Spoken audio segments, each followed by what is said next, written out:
How's it going, everybody? My name is Adam, and I am indeed a musician. I play music, and I talk about music for a living. And I'm here to talk to you guys about music. You've heard of music, right? Just making sure. Because it does seem to be an intrinsic part of the human experience. It's a part of every culture across the globe and has been since the dawn of civilization. But since we're here and might as well define it, let's try and actually come up with a definition. So music is, according to Merriam-Webster's dictionary, the science or art of ordering tones or sounds in succession, in combination, and in temporal relationships to produce a composition having unity and continuity. And I love this definition because it somehow manages to be too vague and too specific in a way that only dictionary definitions can be. But it's actually a pretty good definition because any kind of music that you could think of across any culture fits this definition quite nicely. Gregorian chant fits this definition. Ghanaian Adsiag Bekwar drum patterns fit this definition of music. Javanese gamelan fits this definition of music. But the problem here is that there are things that are not music that also fit this definition. Like, for example, right now, I'm ordering sounds in succession, in combination, and with temporal relationships. The order in which I speak my words matters to the overall continuity and unity of the composition of my speech. So, according to this definition anyway, language is a music, or maybe music is a language. They both seem to communicate things, albeit in different ways, through sound. And I'm not the only musician who thinks this. A lot of musicians and music cognition researchers seem to think that there is a relationship between how humans use music and language. It's been called the universal language before, but I'm not entirely sure if that's accurate. I think there's a little bit more nuance there. The French anthropologist Claude Lévi-Strauss would write that music is the only language with the contradictory attributes of being at once intelligible and untranslatable. And I'd like to explore this a little bit about why I think that music is intelligible as a language and why it's also untranslatable as a language. And it relates directly to an experience I had, and in fact, the reason why I wanted to become a musician in the first place. I was 14 years old, and I saw a concert at the Library of Congress in Washington, D.C., held by the late, great jazz pianist Dave Brubeck. And he was accompanied at the time by the jazz bass player Christian McBride.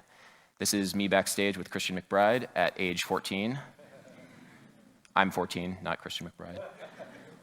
And at the time, I was learning how to play music. I was in the beginning stages of learning how to play the bass guitar. And I was also learning a little bit about jazz music, the music that these guys were playing. I knew that jazz was an improvised music, but I also knew that improvisation didn't mean that you could just play whatever it is you wanted and call it jazz, like play random notes on your instrument, although I've definitely done that before to a variety of degrees of success. Anyway, I'm going to show you guys what I mean by this. I'm going to play something on my bass, I'm going to improvise something, and just to prove that this is improvised, I'd like for somebody out there in the audience to shout out the name of a key, like the key of C. Does anybody have a suggestion for a key for me to improvise in? F, okay, so this is Ode to TEDx in the key of F.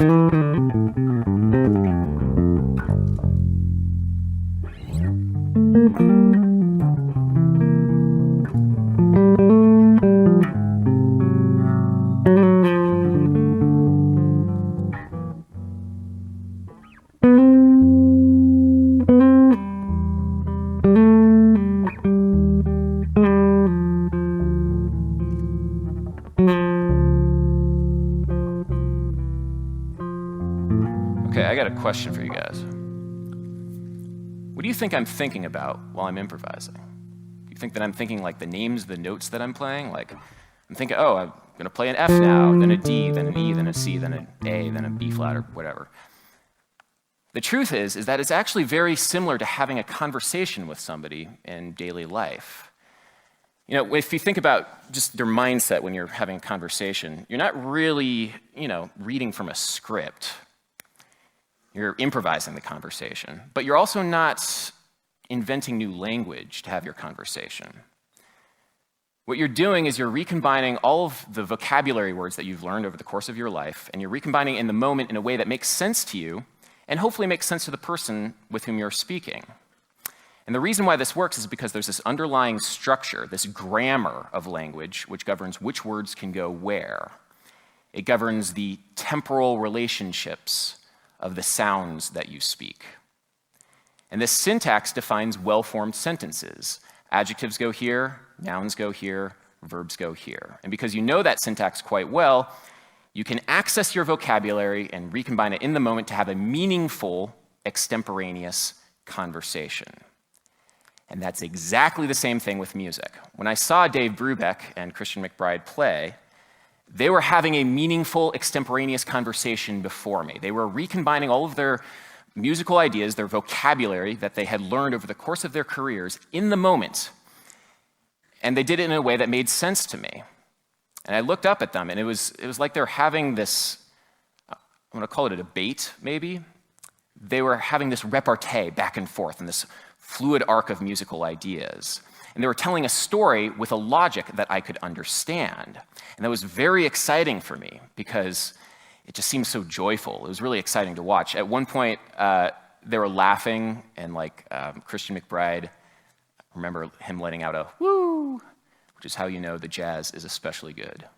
So it was in that moment that I knew that I wanted to do this. I wanted to become a musician. I wanted to have these meaningful conversations with people, and I wanted to be able to speak this language that these guys were speaking. So I studied jazz improvisation, and the more I studied, the more I realized that, yeah, this is a form of communication. Maybe I can't quite articulate how I'm communicating, or what I'm communicating, but I'm definitely communicating something. And I've learned a little bit more since then, and I'd like to share with you guys exactly what I'm thinking of while I'm playing. So I could play something right here. I'm going to play a chord. A chord is any time that you have more than one note at the same time playing, I guess, on your instrument. This is a G major 7 chord. If you must know, it's a spread voicing of a G major 7, G, D, F sharp, B. But for a jazz improviser, what you're thinking of is you're not really thinking of this as just a chord. It's more of this abstract idea, this concept, this category, really, under which other ideas can be filed. So, yeah, this is a G major 7, but this is also a G major 7. And so is this. And so is this spaghetti-looking thing. And so is this. Each one of these contains notes from the idea of G major 7. They are iterations of G major 7. They are manifestations of the Platonic ideal of G major 7. I'm going to be so philosophical. The technical term for these are voicings. And a good way to think about this is they each give voice to the idea. They sound similar. They're almost synonyms of one another. And when an improviser studies music, what they're doing is they're coming up with pieces of vocabulary that are used to express this idea. You can play different little melodic patterns that might express the idea of G major 7, different little like scales, different little licks and stuff like that. There's different ways of actually expressing the musical idea of G major 7, and the net effect of it is that I can just think that idea in my conscious brain, and I can express it because I have the vocabulary. So if I'm playing, I don't know, I'm just going to noodle around right now. All I'm thinking of is just G major 7.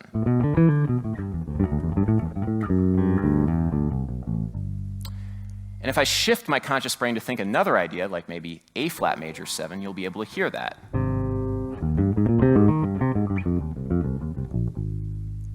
You're able to hear the shift. I'm now in a different idea. And then maybe if I shift my idea once more, maybe I'm going to shift it to E major 7. See if you can hear the moment that I shift it.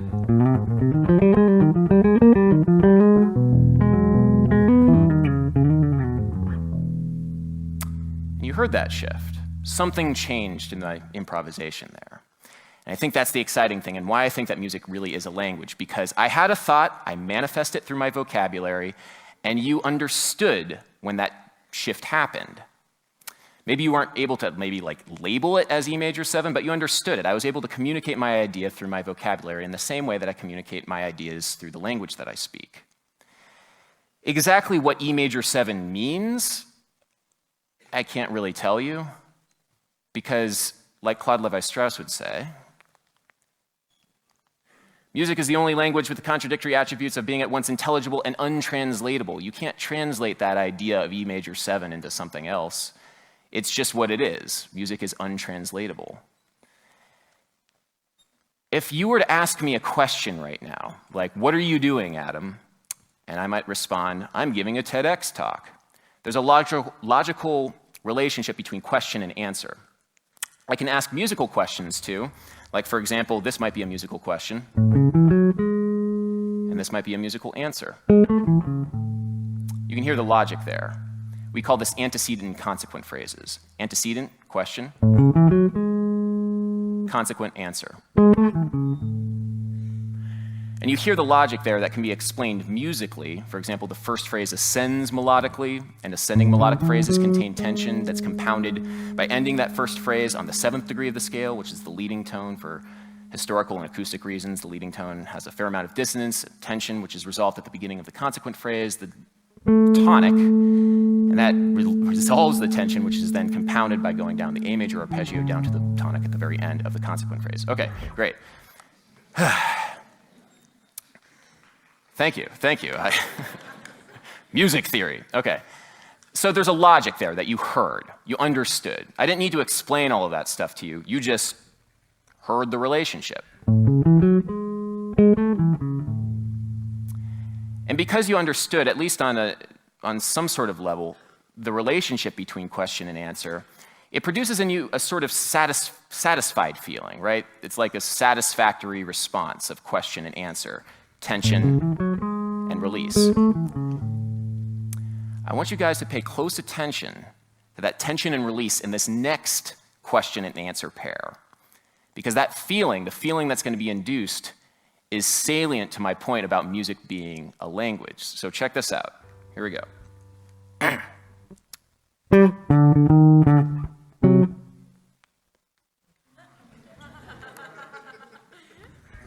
Okay. So that's funny, and the reason why it's funny is because you expected this to happen earlier than it did. Leonard B. Meyer calls this embodied musical cognition. Expectations set up in the music itself produce musical meaning. That moment was kind of an anxious moment. You felt that there's like this tension there because I didn't fully resolve that the diatonic tritone out to the tonic chord. You felt that tension right there in a very real way. I didn't have to explain to you the tension. I could say the word anxiety, and you don't feel anxiety. I could say the word happiness, you don't feel happiness. I could say the word jealousy, you don't feel jealousy. But all I have to do is go like this.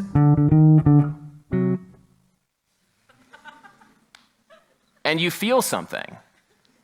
And it's only because of the vocabulary and the syntax of music, the language of music, that you're able to feel that thing. And for this reason, I think that music is the language. Music is a language with a direct line to experience. Let me try that again. Okay, music is a direct line to experience in a way that natural language simply isn't. The composer W.A. Matthew would write that perfect clarity does occur in music. One learns to compose or perform all of what the moment carries, but I never feel like words completely say what aches to be said.